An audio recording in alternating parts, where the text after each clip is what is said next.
Greet them. Good morning. Good morning. Mommy. Hello. We're gonna continue our discussion dito sa physical versus spiritual works. We are now in part 7. Dito pa rin tayo sa problems in doing physical works and worship. Nandito na tayo sa letter I. Physical works and worship leads to more corruption and sin. So, na-discuss natin on the last topic yung mga how to do yung purpose ng tithes and offerings dun sa Old Testament, tapos how we should do it in the New Testament. And then today we will discuss further about yung tithes nga and offerings, and how did Satan use something good, yung law ni Moses, and turn it into something bad. Okay, Mami, you read this one, please. Satan used something good, the law of Moses about the temple, tithes, and offerings, took advantage of the weakness of humans, the desires of the flesh, used the law to deceive humans and make us more sinful. Macy, read the blue one, this one. If Phil had been walking Nothing wrong with that first covenant, no place would have been so for another, but God found fault with the people. Oh, very good. Good job. Well, come here. Mami, read the rest, please. Sit here. Sin took advantage of those commands, the laws, and deceived me. It used the commands or laws to kill me. Satan has blinded the minds. So there's nothing wrong about the law. Sabi, the law is good. God gave it to us, to Moses, to the Israelites. Pero there's a weakness in men. Nga. Yung desires of the flesh, yung mga desires of the things of this world. So ginamit yun ni Satan as a weapon. Yung love nga, yung law ni Moses is about love. So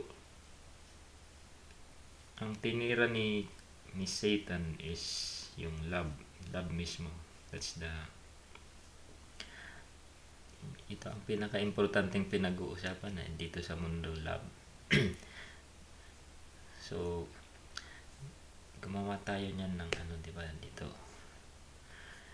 illustration na lahat ng mga bagay ngayon about love is binabaliktad nga. Love is attacked in all directions. So, Macy, what can you see? Pinapakita nga natin yung physical, yung pagkakaiba ng physical works and spiritual worship.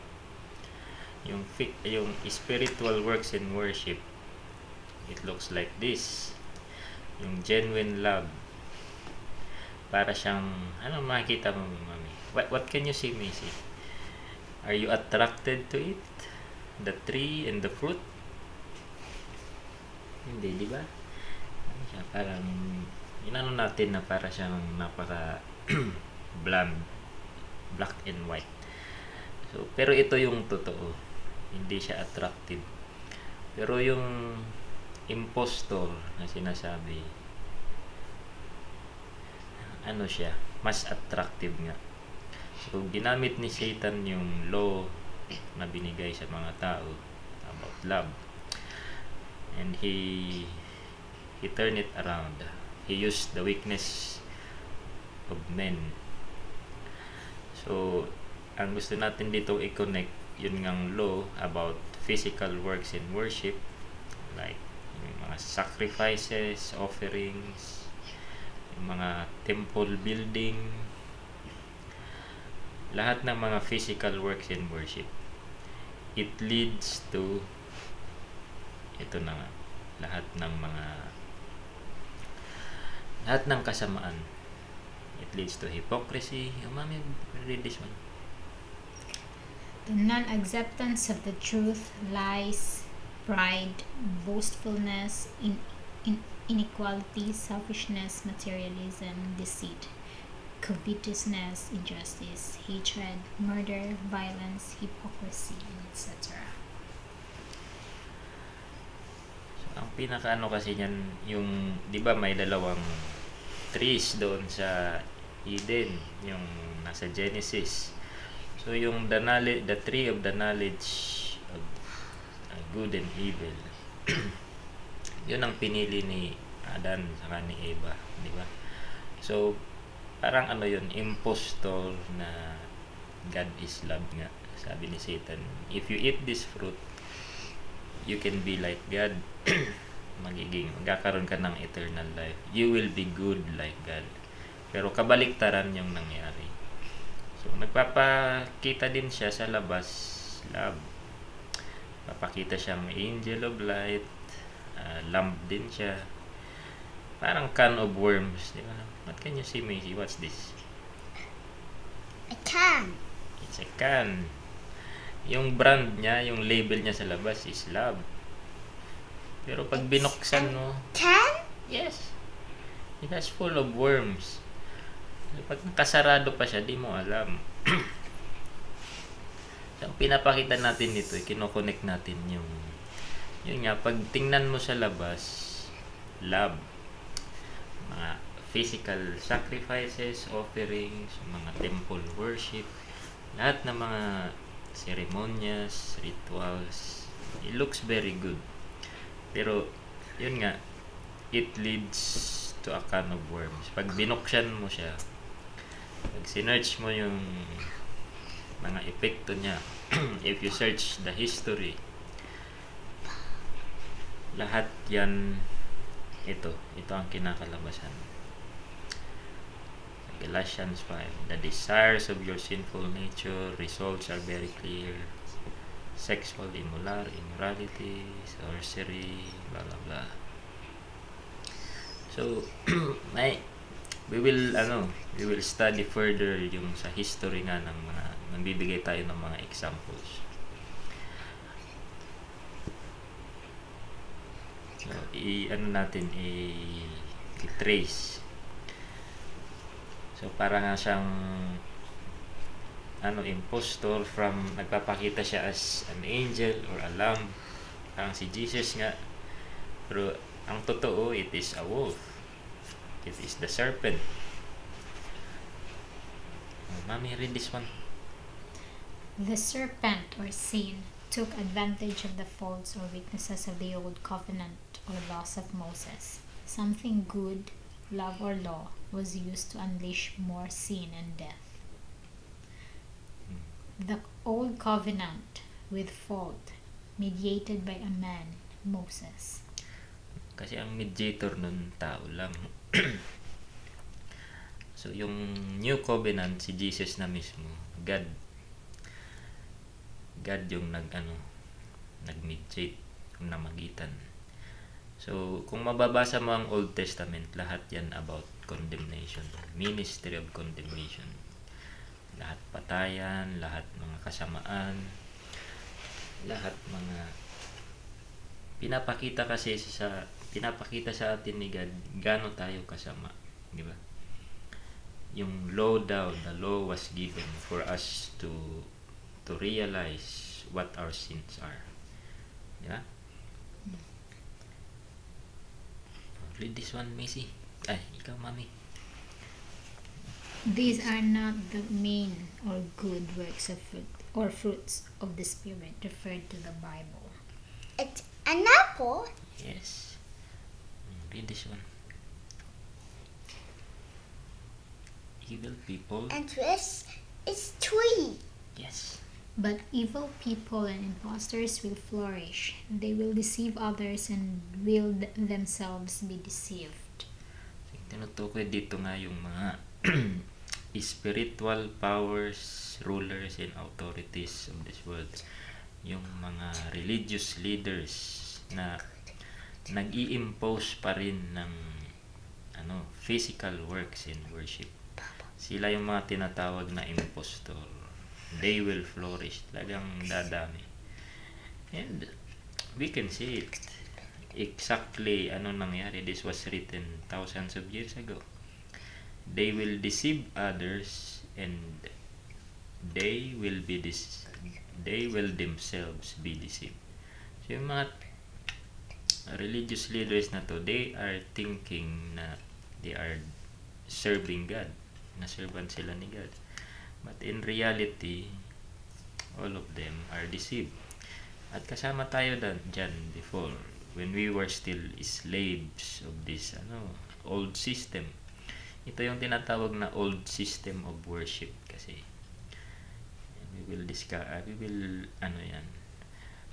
explore that later on. Inatake ni Satan yung love. It's in all directions. Bigay tayo ng example. Panahon ni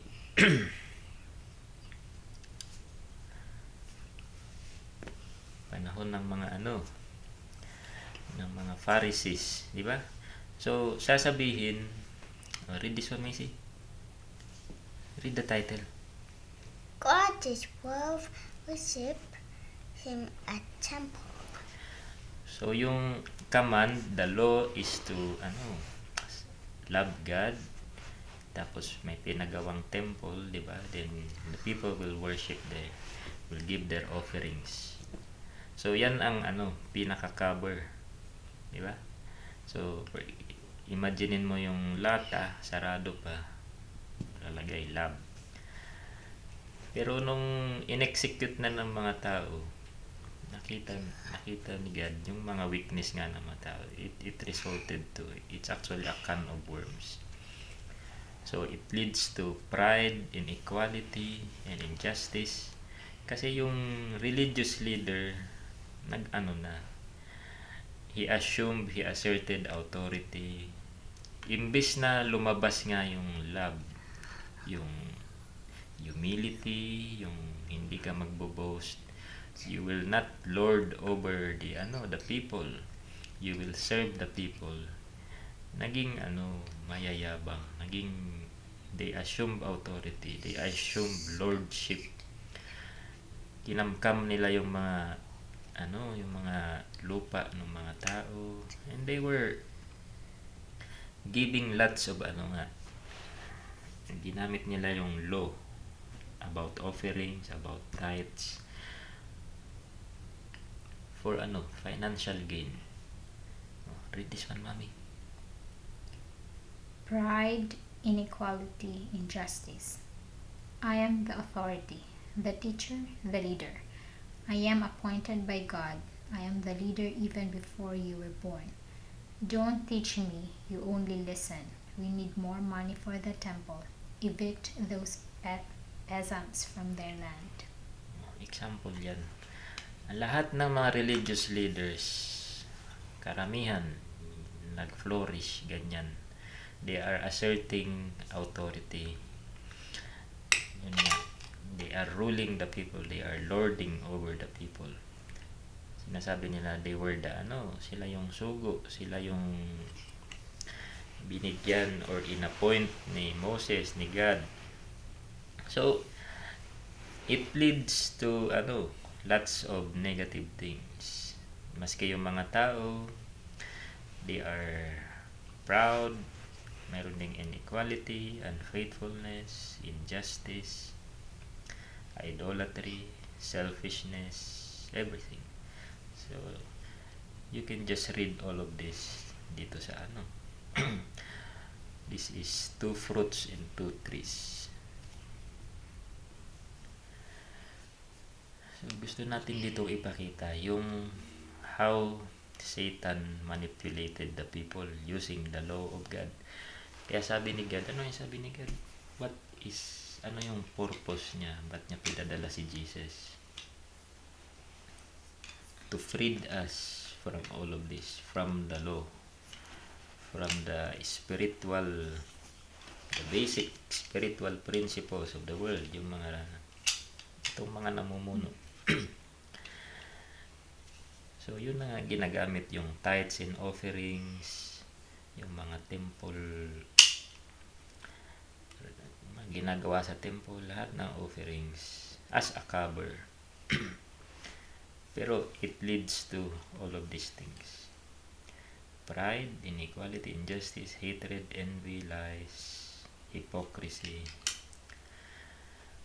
So yun.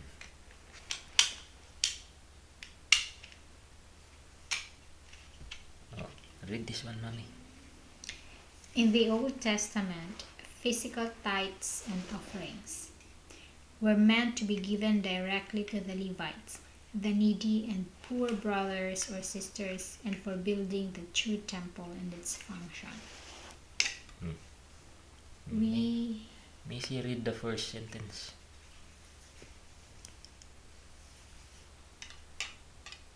We too long. Only the yellow one. We Obligate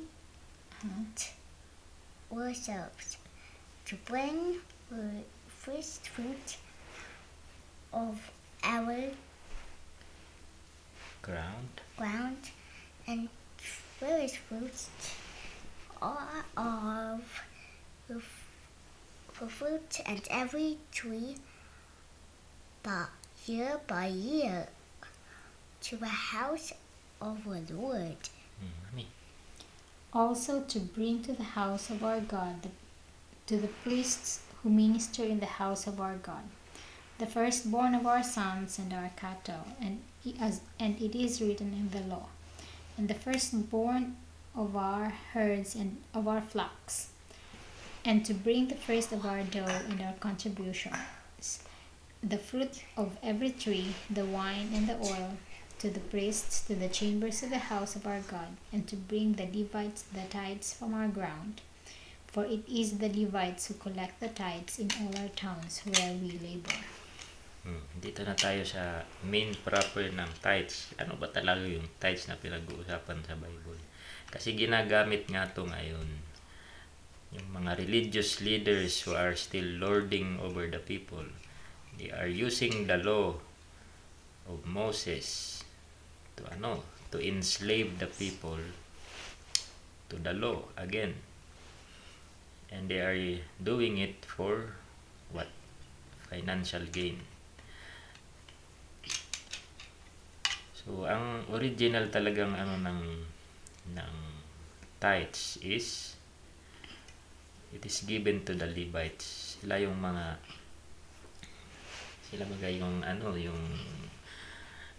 si Levi, siya yung one of the 12 tribes na inassign ni God as priest, yung magsiserve doon sa temple. So wala silang inheritance doon sa promised land, di ba?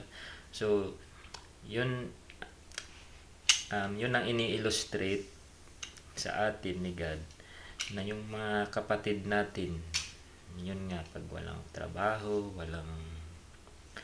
yung poor brothers and sisters, yung mga sinisimbolize, mga paa, yun daw ang bigyan ng doon mo ibigay yung tithes and offerings mo. Next one. Sa Hebrews. This one, Mommy. Those descendants of Levi who receive the priestly office have a commandment in the law to take tithes from the people, that is, from their brothers. Sit here, Missy. Sit closer here. Sit down here. You shall tithe all the yield of your seed that comes from the field year by year. You shall eat the tithes of your grain, of your wine, and of all the oil of the firstborn. of your herd and flock, that you may learn to fear the Lord your God always. If the way is too long for you, so that you are not able to carry the tithe. Huwag mo na yung basahin. Pag napakalayo daw nung lalakarin ng priest, ng Levite, gagawing pera para madaling i-transport. Pero ipapalit niya pa rin. He will use it to buy what he wants, what he needs. So ang purpose talaga ng tithe noon is for the yung para sa consumption, food consumption, sa mga kailangan ng Levites ng priest. This one. I have given to the Levites as their inheritance the tithe that the Israelites present to the Lord as a contribution. Next, read this one. The Levite. This one. The foreigner. The red one. This one.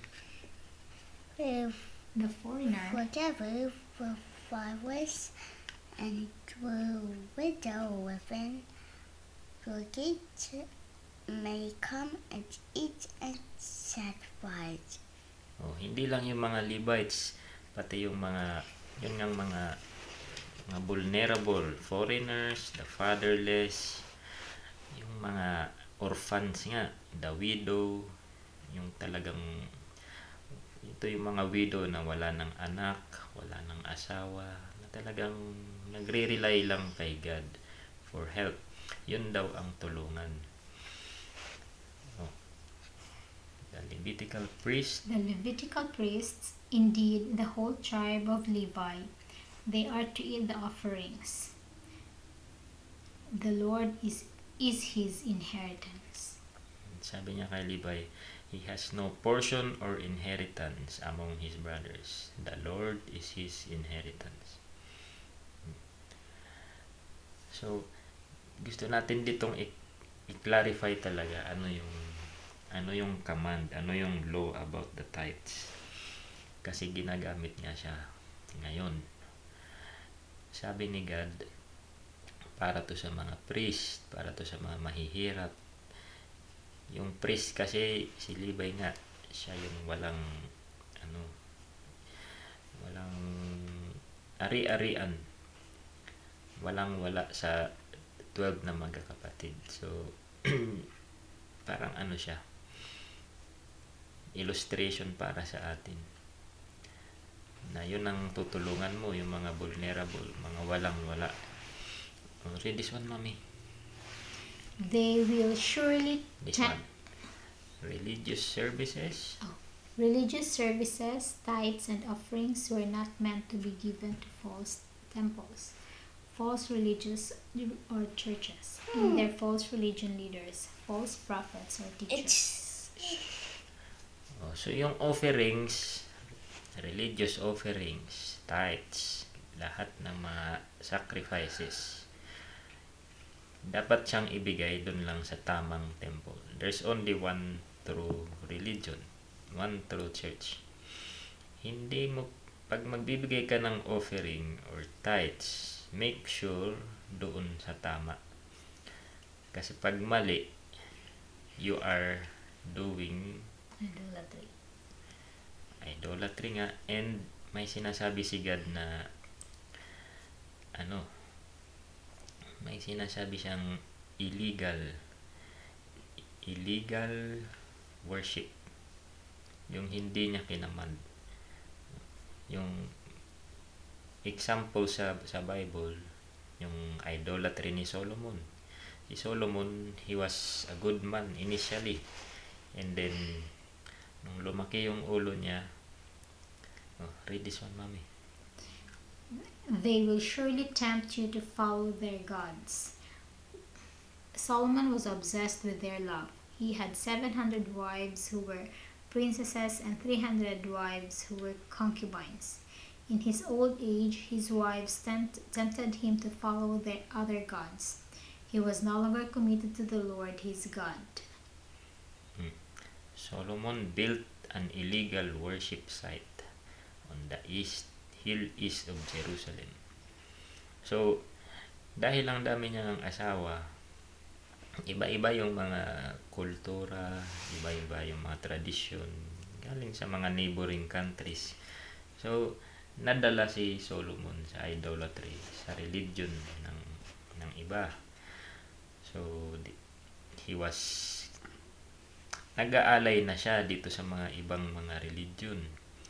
Si Astarte, tingnan natin ang picture niyan, Astarte. So, ganyan, no? Mga rebulto nga. So, nag-aalay na siya dyan. Kay Milcom.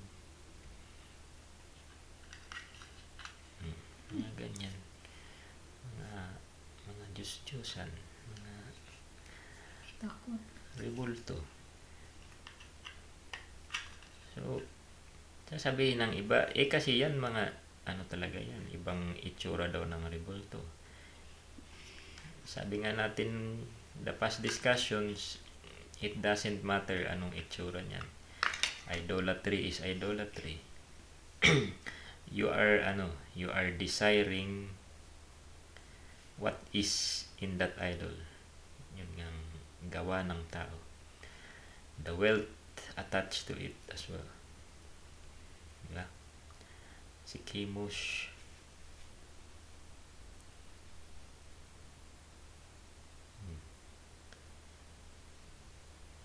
mga vestments ng mga pope ngayon, it's just the same as the mga priest ng mga religion na yun noon eh. So, nagalit si God nga kasi nag-aalay na si Solomon. He was giving his offerings to those false religions. So, illustration yan sa atin na kailangan piliin mo sino yung bibigyan mo ng offerings, di ba? So, hindi ka pwedeng bigay lang ng bigay kung kaninong mapili mo na church, na religion. No. Kasi, you will be like Solomon. It's an unauthorized or illegal worship na tinutukoy ni God. Hindi natin itong pula. Hindi. Missy, read this one. God promised judgment and Solomon. Pronounces judgment. Solomon. Mami, read. So the Lord became angry with Solomon because his heart had turned from the Lord God of Israel, who had appeared to him twice. God had given him commands about this.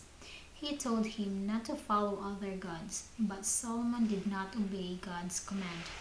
The Lord told Solomon, "Because this is your attitude, and you have no respect for my promise or my laws that I commanded you to keep, I will certainly tear the kingdom away from you."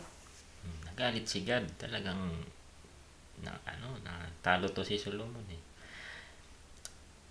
Lahat ng mga nahuhulog sa idolatry, lahat yan bumabagsak nga, binabagsak ni God. Diba? So, katulad natin, we are complacent na we are enjoying goodness, tahimik na buhay, may maraming pagkain. But we are just waiting for distraction. Darating at darating yan. Just like what happened to these people. The stubbornness of the people. Wait, Mommy. We will burn incense to the Queen of Heaven and offer drink offerings to her, just as we, our fathers, our kings, and our officials did in the cities of Judah and the streets of Jerusalem. At that time we had plenty of food and good things, and we saw no disaster. Ang isa pang example, yung mga Yung mga Israelites noon, na ano sila dito kay Queen of Heaven. So may goddess sila noon na ino-offeran nila. Ang Queen of Heaven na nga ngayon si Mary. Walang kaalam-alam yung tao na ginawa na siyang goddess. So noon, Queen of Heaven, mga iba yung itsura, yun ang perception ng mga tao sa kanya. It's like this, oh. Yung galing nga sa religions ng Babylon. The people then were sacrificing, giving offerings, yung tithes binibigay na doon sa service, sa parang ganito ang mga statue noon, fertility statues. So nagalit si God kasi sabi niya, binigyan ko kayo ng pagkain, ng crops, sabi ko ibigay nyo, sabi ni God, bigay nyo sa mga mga mahihirap, sa Levites, sa true church. Kasi ganun ginawa nila, they were offering it to the wrong religions.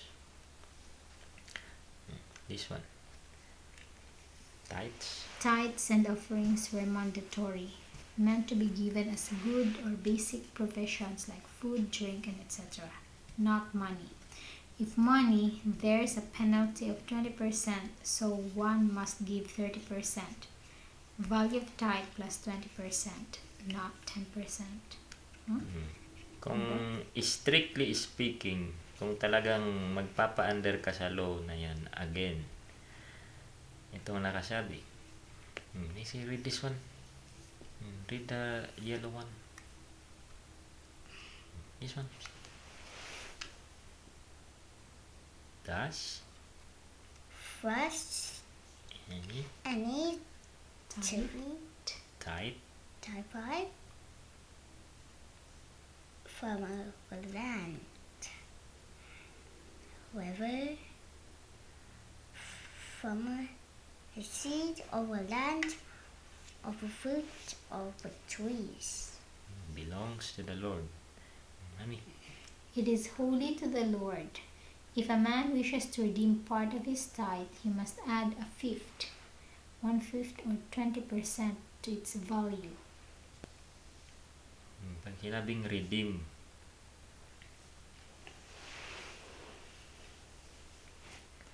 sabi kasi dito, pag redeem daw, parang papalitan mo. Instead na crops, kailangang in monetary form. So, kailangan daw mag-a-add ka ng 1/5 or 20%. So, ang purpose talaga ni God is, mali yung pagkano dito. Pag sinabi kasi ditong redeem, gustong bilhin ulit ng tao. If a man wants to buy back, bibilhin mo yung tithe. Kasi yung tithe is in a form of mga crops nga, yung fruits, yung grains. So kung gusto daw bilhin ulit nung tao, Sino yung nagbigay? you will buy it, the value plus 20%. May patong. May patong. So hindi mo siya basta-bastang mabawi. Ipagkaintindi, yung nabasa ko nito is kailangan mo magbigay ng 30%. Hindi pala ito yung ibig sabihin nito. So gusto lang natin i-connect na yung tithes nga ginagamit pa din ngayon as ginagawa na siyang Mandatory. Membership. Ginagawa siyang, hindi na siya katulad nung original na crops nga, mga mga yung mga basic provisions, foods, yung mga gagamitin ng pari saka ng mga mga needy and poor. Pera na pera. So it's all about money. Other verses about tithes. Will man rob God? Yet you are robbing me. But you say, how have we robbed you? In your tithes and contributions or offerings. Jacob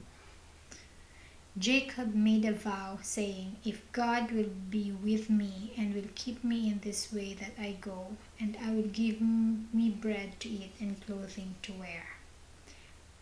Of all that you give me, I will give the full tenth to you. To the Levites I have given every tithe in Israel for an inheritance, in return for their service that they do, their service in the tent of meeting. As he commanded the people who lived in Jerusalem to give the portion due to the priests and the Levites, that they might give themselves to the law of the Lord, as soon as the command was spread abroad, the people of Israel gave in abundance the first fruits of grain, wine, oil, honey, and all the produce of their field. And they brought in abundantly the tithe of everything.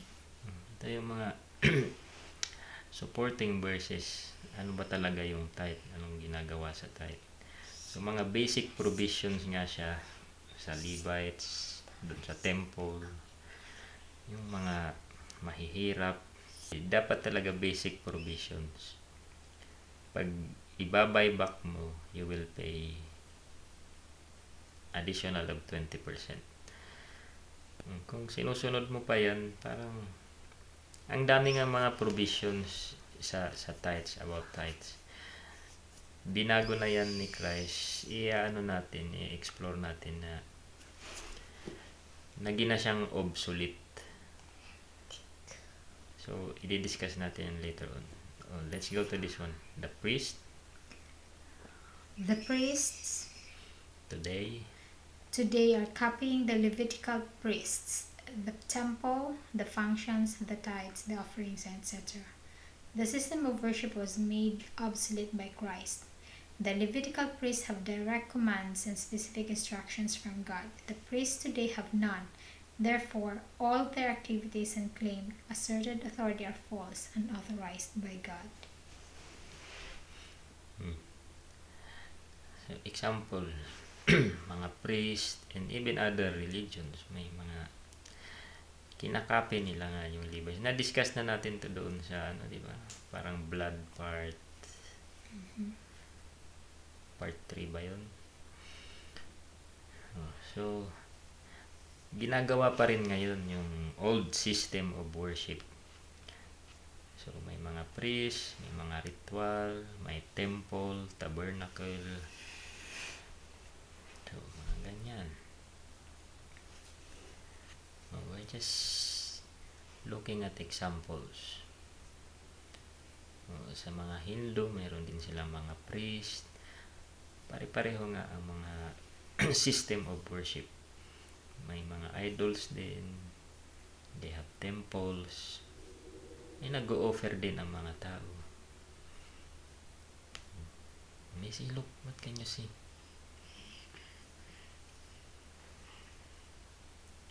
This one.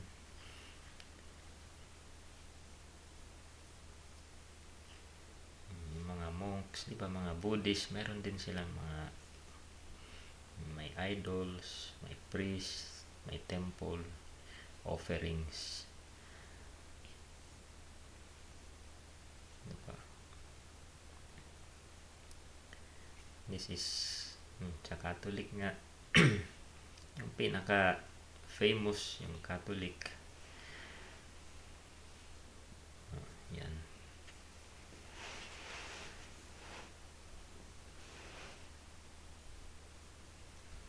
Another one.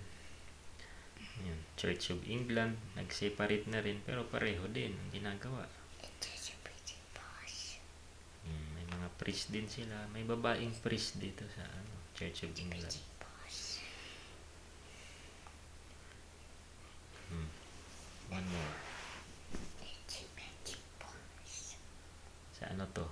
Orthodox.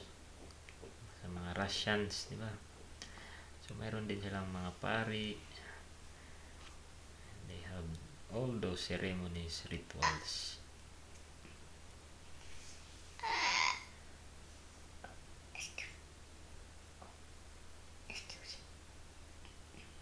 Sa mga Protestants, Evangelicals, although wala nang mga seremonyas, mga elaborate temples, mga idols, pero nandun pa rin yung tithes. Di ma-let go yung tithes. So, sabihin mo, hindi ka na under ng law ni Moses, but you are still insisting on tithing. So, you are still under the law. You will be condemned under the law of Moses. Yan ang sinasabi ni Paul. So, iniwan mo yung mga idols, pero di mo maiwan yung gold doon sa idol. This one. Yung mga monks sa temples, they are just the same. May mga mag-offer, mananalangin sa templo, may idol, may priest. And those are all the same. 9. Yung mga pagans, mga pagano, mayroon din silang mga priest, mga ritual ceremonies, nag-aalay din sila. So, gusto lang natin ditong ipakita na yun ngang old forms of worship, the system of worship in the past became obsolete. Doon sa Colossians 2, ano yung sabi ni Christ? Ni Paul? Jesus set us free when He was nailed on that cross. Sabi niya, pinahiya niya. He shamed all of these examples na pinakita natin. Sabi niya, I shamed all of them publicly. Sinabi niya na yung mga ginagawa niyo, they are nonsense. They have no effect compared dun sa ginawa ni Jesus. So sabi niya, it is finished. I fulfilled the law. So natapos na daw yung mga ceremonias. So you do spiritual worship now. Wala nang mga ganun. Kasi nga, anong ginawa ng mga tao noon? Mga religion. Anong ginawa nila? Ano yung pinakamasama na nangyari? Because of too many religions. Kanya-kanyang mga rituals, kanya-kanyang claims na sila daw yung totoo. Anong ginawa nung Catholicism and Muslim? Nagkaisa. Hindi pinag-aagawan nila yung templo. So, anong nangyari pag nag-aagawan kayo ng templo, ng physical works? Kompetensya. Hindi lang kompetensya, nagpatayan sila eh. It led to the war. Yung mga crusades, di ba? So, dahil nga, sabi ni, yung nakasulat doon sa Colossians 2, na, Colossians 2 ba yun? Yung lagi sinasabi ni Paul na, yung isang, negative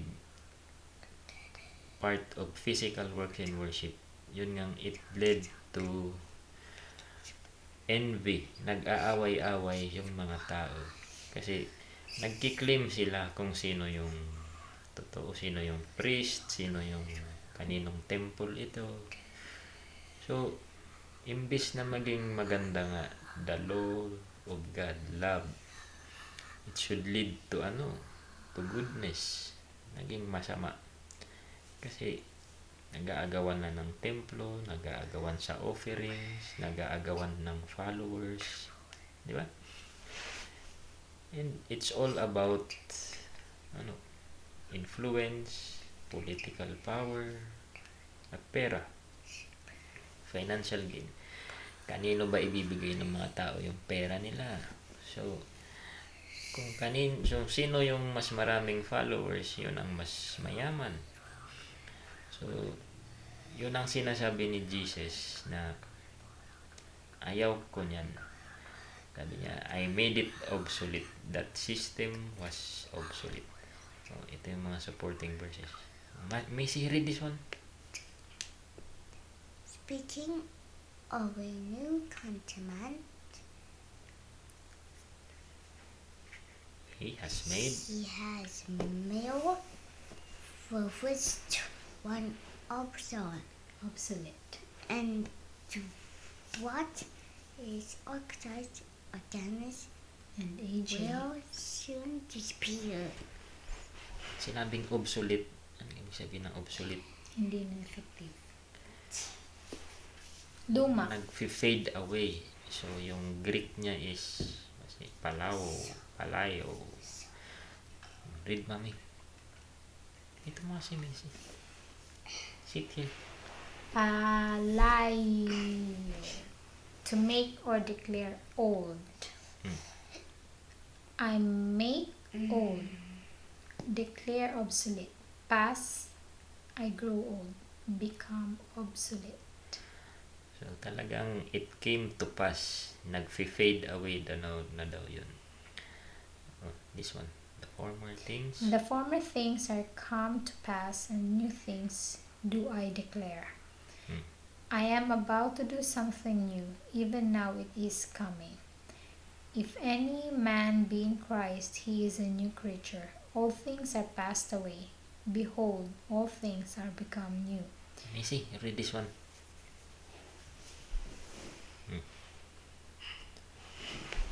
Read this one. One seated on the throne said, Behold, I make all things new. Ito si Jesus to sa Revelation. Talagang binago niya. Kasi nga, there is something bad about the old system of worship. The law is good, pero dahil sa the weakness of the people, naging masama. It resulted to corruption, more sins. Dito, mami, read. The patches and the wine skins.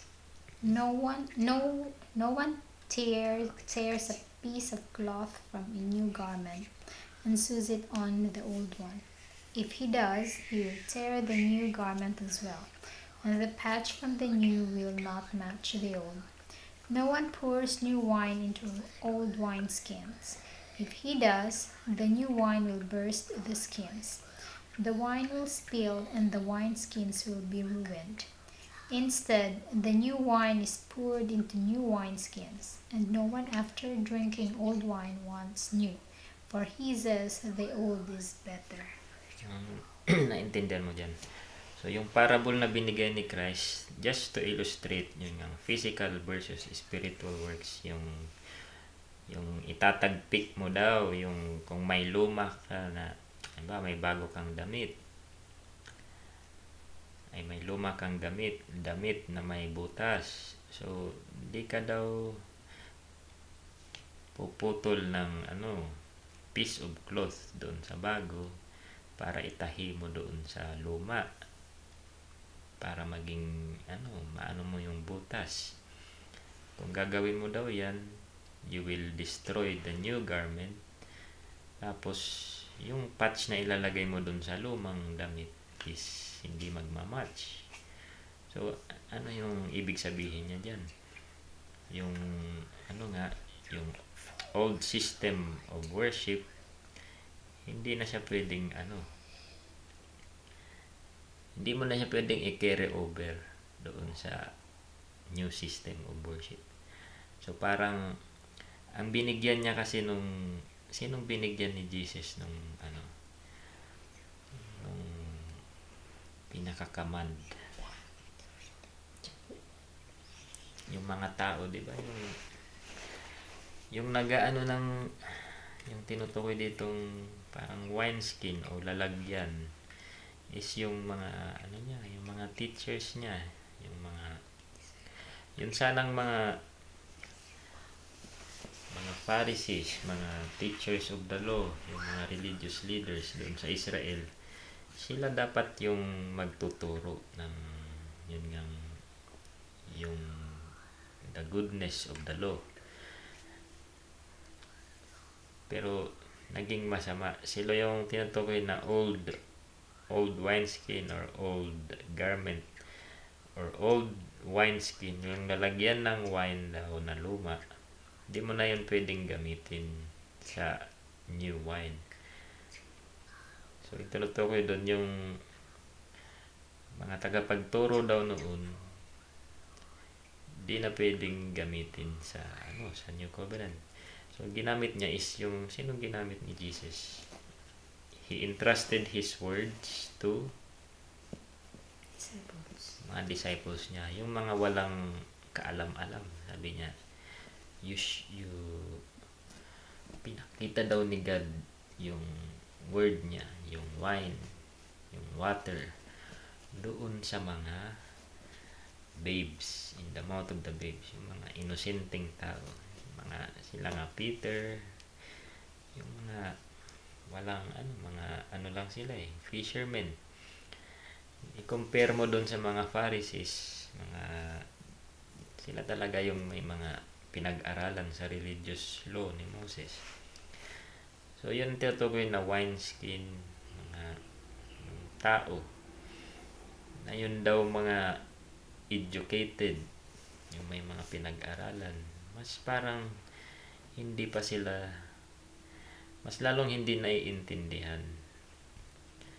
Sabi nga ni Jesus, kailangan mong maging parang bata para ma-appreciate mo yung wine, yung message niya, yung words. So pinag-aano dyan ni Jesus yung difference nga ng old at new covenant.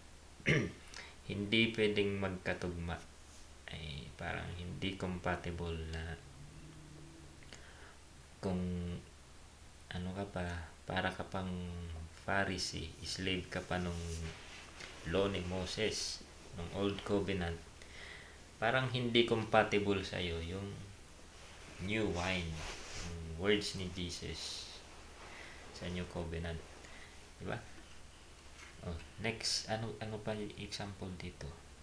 Yung miracle ni Jesus doon sa wedding. Read, Mami. Everyone serves the fine wine first, and then the cheap wine after the guests are drunk. But you have saved the fine wine until now. Diba yung pag-aralan natin sa vlog part 5 ba yun? Yung wine, yung drink, yung words. Diba? So inaano dito yung difference ng old and new covenant. Yung law ni Christ, it is something more it is finer than the law of Moses.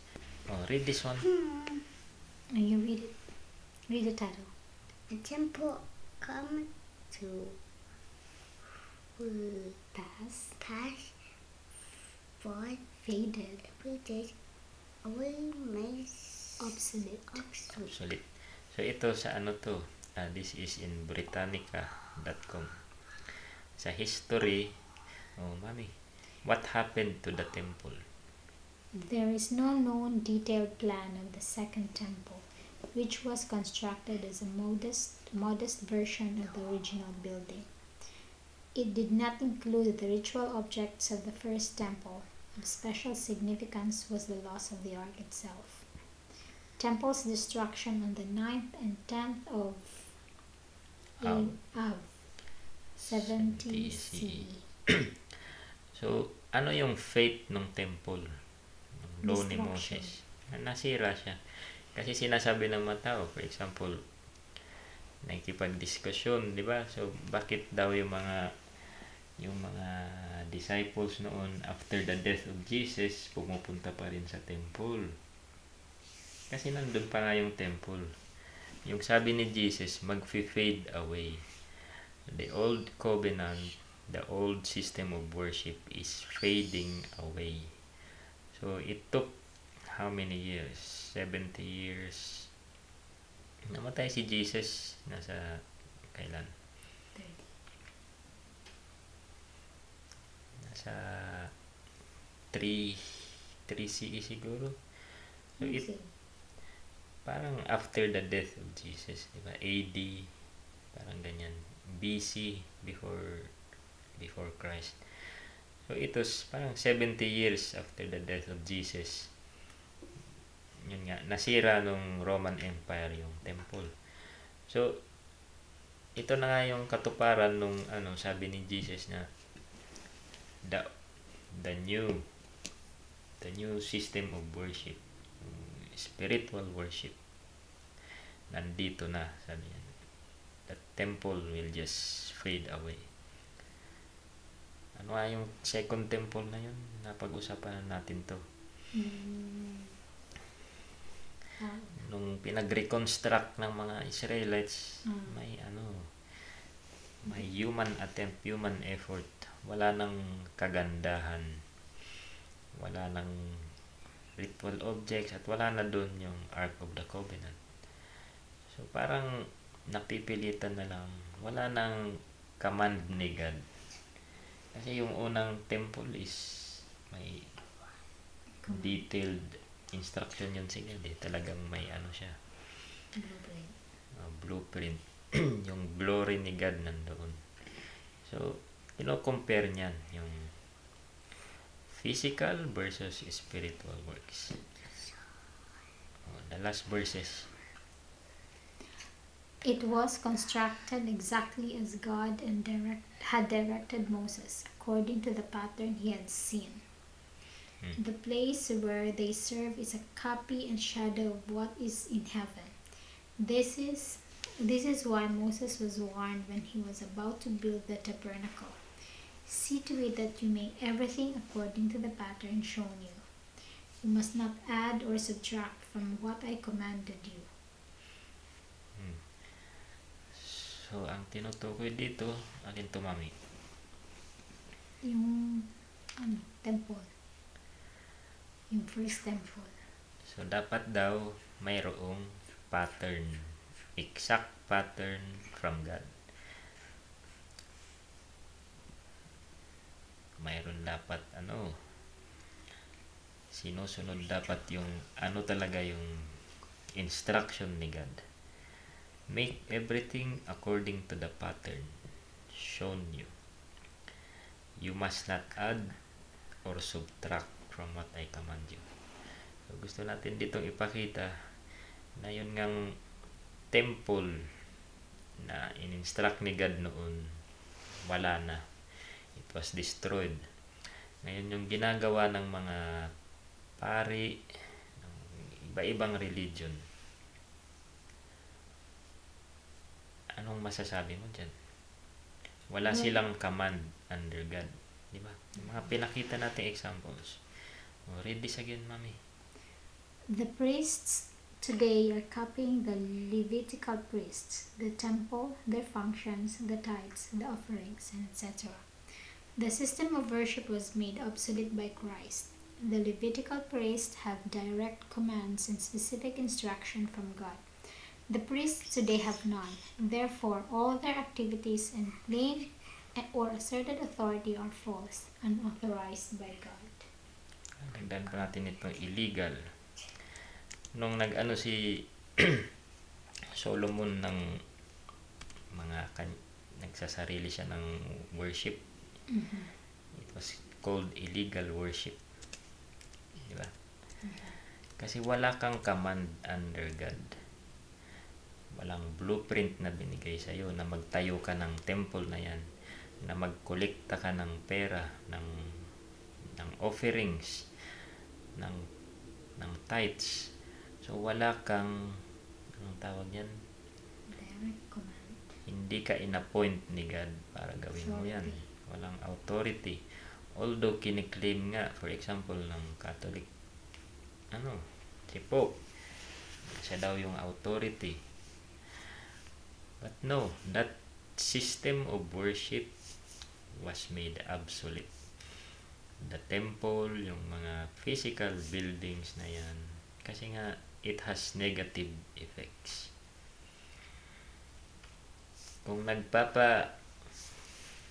ka pa dyan, or tayo, anong tawag sa'yo? Ano ka pa rin? Slave. Slave ka pa rin. Slavery to the law.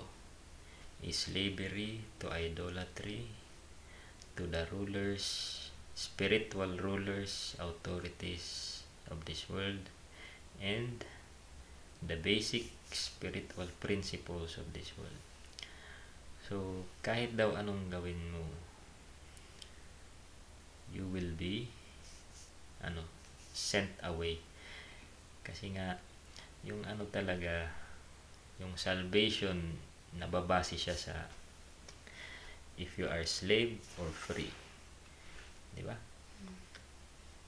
Yung maliligtas lang, yung free. Nakasulat yan sa Bible lahat. At pinag-uusapan na natin yan noon pa. So, it's all about freedom. Tomorrow, we will continue yung naman yung tinutukoy sa New Testament. Paano na nagbibigay ng tithes and offerings. At ano ba dapat gawin natin sa panahon natin? Paano na tayo magbibigay ng offering, ng tithes? Magpapa-under ka pa ba sa mga pari, mga pastor na nag-claim, nag-assert na sila yung may authority, na sila dapat yung bigyan mo ng offerings? Ano na dapat yung giving sa New Testament? So we'll discuss that tomorrow. Any questions, Mommy? No. Macy, we will sing.